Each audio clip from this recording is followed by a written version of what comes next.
नमस्कार दोस्तों, मैं अंकुर उपाध्याय स्वागत करता हूं आप सभी का आपके अपने YouTube channel share market analysis में। दोस्तों, आज के सेशन में जो सबसे ज्यादा फोकस में थे या फिर न्यूज बेस्ड थे, वो जो स्टॉक्स के ऊपर मैं बात करने वाला हूं, यही स्टॉक्स थे मेरे हिसाब से। हालांकि इसमें एक दो स्टॉक्स और इंक्लूड करने चाहिए मुझे, बट मेरे हिसाब से शायद वीडियो बड़ी हो जाती। अगर वीडियो में टाइम रहा तो मैं वो भी इंक्लूड करूंगा। सबसे पहले बता दूं कौन कौन से स्टॉक्स पे बात करने वाला हूं। बजाज फाइनेंस, बजाज फिनसर्व, एक रिजल्ट्स पे इंपैक्ट, एक रिजल्ट्स का रिएक्शन था और एक मार्केट आवर्स में ही रिजल्ट्स आए। सेकंड, आईटीसी रिजल्ट्स का रिएक्शन। केपीआईटी टेक, एक तूफानी तेजी रिजल्ट्स 2 दिन पहले, उसके बाद बड़ी गिरावट, आज शानदार bounce back, pull back. IEX का स्टॉक पिटाई पड़ती हुई दिख रही है। डिलीवरी कहीं ना कहीं इसमें तो बहुत ही बड़ी गिरावट आई है पिछले कुछ दिनों में, क्यों आई है और क्या ये लेने के मौके हैं, इसके बारे में बात करेंगे। एक्सिस बैंक आज का एकमात्र स्टार परफॉर्मर, जिसकी वजह से आप सभी को मार्केट हरे निशान में दिख रही है, अदरवाइज होती ही नहीं। आप सभी अगर कहो कि आज मार्केट बढ़िया है, गलत बात। सिर्फ कहो एक्सिस बैंक बढ़ा है तो सही है, क्योंकि जो बैंक निफ्टी में रैली थी वो एक्सिस, आईसीआईसीआई, कोटक, बाकी कुछ था ही नहीं बाजार में। पोर्टफोलियो आप खोल के देखो, लाल निशान में मिलेगी। कल का सीन भी कुछ इसी प्रकार था, परसों का सीन भी कुछ इसी प्रकार था। इंडेक्स लेवल पे आपको वो 50-70 पॉइंट्स की तेजी दिख रही है, बट स्टॉक स्पेसिफिक मंदी ही है। आज भी ब्रॉडर बेस खोल के देख लो, एक शेयर के सामने 2 शेयर गिरकर ही ट्रेड कर रहे थे, ठीक है। अच्छा, एक दो शेयर्स और हैं like route mobile, IRB infra. तो इन स्टॉक्स के बारे में मैं अगर वीडियो में टाइम रहा तो डेफिनेटली बात करूंगा, अदरवाइज नेक्स्ट वीडियो में डेफिनेटली कवर करूंगा, क्योंकि एक हमारे व्यूअर जो कंटिन्यू इस पे बात कर रहे हैं। सबसे पहले बात करते हैं बजाज फाइनेंस और बजाज फिनसर्व के बारे में। तो दोस्तों, बजाज फाइनेंस के बारे में बात करते हैं। कल इस स्टॉक के रिजल्ट्स आए जो कि मार्केट के एस्टीमेट के हिसाब से ही थे। मैंने वीडियो भी बनाई थी Q2 के रिजल्ट्स पे, जहां मैंने आप सभी के साथ इस स्टॉक पे अपनी जो स्ट्रेटेजी थी वो शेयर करी। रिकमेंडेशन मींस की आप कह सकते हैं इसे। एक कंडीशनल बाय था, 7500 के ऊपर निकले तभी खरीदना है, अदरवाइज नहीं लेना, क्योंकि नंबर्स ऐसे कुछ खास नहीं थे, इनलाइन थे। स्टॉक 7500 के ऊपर नहीं गया, चाहे बाजार तेज हो या खराब हो। इनफैक्ट फाइनेंशियल्स तो अच्छे थे ही, कहीं ना कहीं निफ्टी, बैंक निफ्टी तो अच्छी थी, तो तब भी स्टॉक नहीं बढ़ा। उसके बाद कंटिन्यू आपको गिरावट ही दिखती रही, डेज लो के पास कहीं ना कहीं क्लोजिंग मिली है। इन केस गिरता ही स्टॉक तो 7200 के आसपास मैंने आपको कहा कि वहां आप चाहें तो खरीद सकते हैं, क्योंकि स्टॉक का एक सपोर्ट है नियर बाय। अगर आप शॉर्ट टर्म में देखें तो वो है 7100 टू 7140 के समथिंग।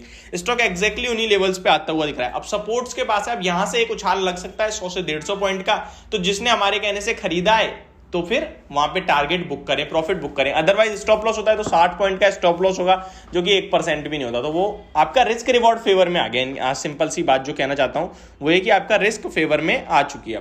नेक्स्ट, बजाज फिनसर्व के बारे में बात करें तो स्टॉक्स के रिजल्ट्स आते हुए देखे मार्केट आवर्स में, रिजल्ट्स बिल्कुल ठीक ठाक थे, ज्यादा कुछ धमाका नहीं था, उसी हिसाब से स्टॉक ट्रेड करता हुआ दिखा।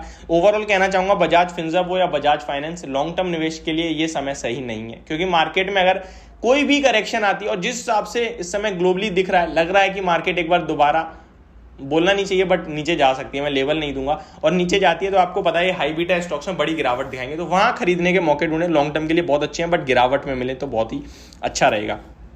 नेक्स्ट स्टॉक के बारे में बात करते हैं, आईटीसी। स्टॉक के रिजल्ट्स बहुत ही शानदार और परफॉर्मेंस खराब, ये आजकल चल रहा है, ट्रेंडिंग में है ये। मतलब नंबर्स कुछ और दिखाएंगे, रिएक्शन कुछ और मिल जाएगा, ठीक है। अब आईटीसी की बात करें, 345 के लेवल्स पे क्लोजिंग मिली है। इतना प्यारा चार्ट है इस स्टॉक में, जिस हिसाब से मुझे दिखता है स्टॉक में सपोर्ट बनेगा नीचे में पहला 336 के समथिंग का, और नीचे उसके नीचे 325।